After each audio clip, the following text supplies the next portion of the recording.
Brothers and sisters, in order for the Christians to avoid keeping the Ten Commandments, they come to Matthew 22:36-40.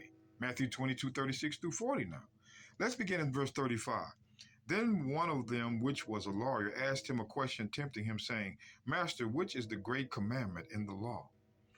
Verse 37. The Messiah said unto him, Thou shalt love the Lord thy God with all thy heart, with all thy soul, with all thy mind. This is the first and great commandment. And the second is like unto it, Thou shalt love thy neighbor as thyself. On these two commandments hang all the law and the prophets. So they say if we keep these two which Christ gave, we're fulfilling all the law. But I'm going to show you they do not even come close to understanding what Christ is talking about because they don't know the book. Let's go back again. Christ is quoting the law to him. Verse 37.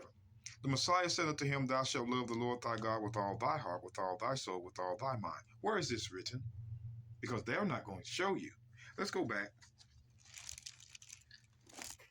to Deuteronomy 6:5. And thou shalt love the Lord thy God with all thy heart, with all thy soul, with all thy might. Who is the thy? Pay attention. Deuteronomy chapter 10, verse 12.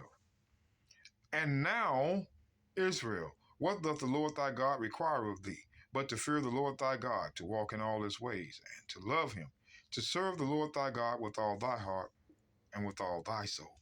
The thy is Israel, not all nations. Now, I wanted to read this to you for a reason. A reason. Let's go back to Matthew 22, verse 37 again. The Messiah said unto him, Thou shalt love the Lord thy God with all thy heart, with all thy soul, with all thy mind. See, Christ is quoting them the law that was given to Israel, not all nations. This does not apply to all nations. So why are the Gentiles reading this the way they read it? Now, oftentimes I told you, Christians read one version of something and skip the other. Why do they skip Mark's account where there was a scribe that asked the same question? I want you to pay attention to where I'm going here. The book of Mark, chapter 12, verse 28. And one of the scribes came, having heard them reasoning together, and perceiving that he had answered them well, he's watching them, asked him, which is the first commandment of all? Now I want you to pay attention to why Christians do not read Mark's account. Drop down to verse 29. And the Messiah answered him, the first of all the commandments is, Hear, O Israel, because that's who the law was to. The first of all commandments, Hear, O Israel, the Lord our God is one Lord. Wait a minute. These are the Messiah's words. The first of all commandments is, Hear, O Israel. Let me do this.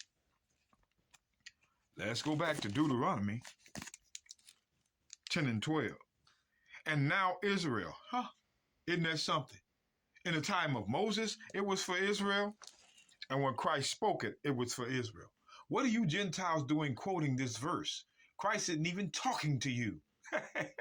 See, we're going deep, brothers and sisters. We're going deep. This law was never for all nations to apply. It was for Israel to apply. Hear, O Israel, like it says in Deuteronomy 10 and 12. The Lord our God, which means Christ confirmed that God was the God of Israel only, is one Lord. Now let's look at the rest. And thou shalt love the Lord thy God, because he's only Israel's God, with all thine heart, with all thy soul, with all thy mind, with all thy strength. This is the first commandment. But pay attention now. And the second is like, namely this, thou shalt love thy neighbor. So your neighbor is your own people, because the law is for Israel and Israel alone. So when it says thou shalt love thy neighbor, it's not talking about us being neighbors to white people. This is not about neighbors in Christ. They make up their own theories in this doctrine of democracy when the Bible does not confirm that. Pay attention. And the second is like, namely this, thou shalt love thy neighbor as thyself. There is none other commandment greater than these two. What does he mean? Let's go back. Leviticus 19 and 2. Speak unto all the congregation of the children of Israel, not the mixed multitude, all the congregation of the children of Israel. Let's drop to verse 17. Thou shalt not hate thy brother in thine heart. Thou shalt not in any wise rebuke thy neighbor, because your neighbor was your people. The laws to Israel. Your neighbors are not neighbors to nations. Oh, there's my neighbor. No. Neighbor was of your own kind. Thou shalt not hate thy brother in thine heart. Thou shalt not anywise rebuke thy neighbor, and not suffer sin upon him. Don't suffer sin upon your neighbor.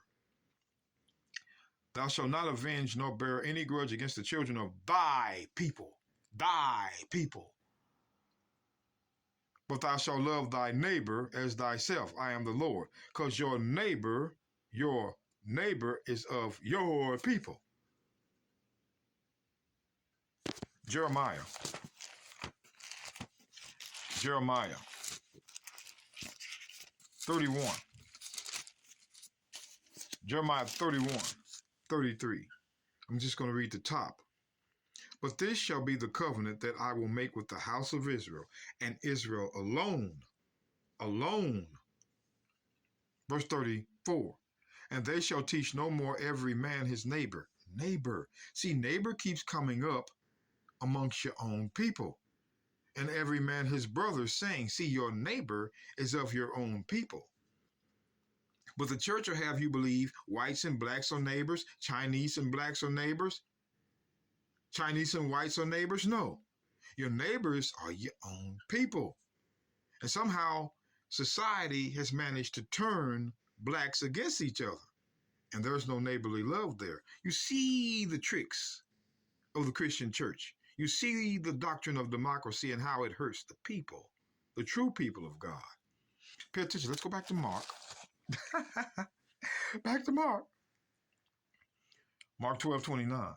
And the Messiah answered him, the first of all commandments is, hear, O Israel. He's still talking to Israel.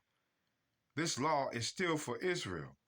The Lord our God, which means we're the only ones that have a God, is one Lord. And we shall love the Lord our God with all our heart, with all our soul, with all our strength. And we shall love our neighbor, which is among our own people, as ourselves. This is what this means. But the Christian will say, oh no, he forget about Romans 3:29.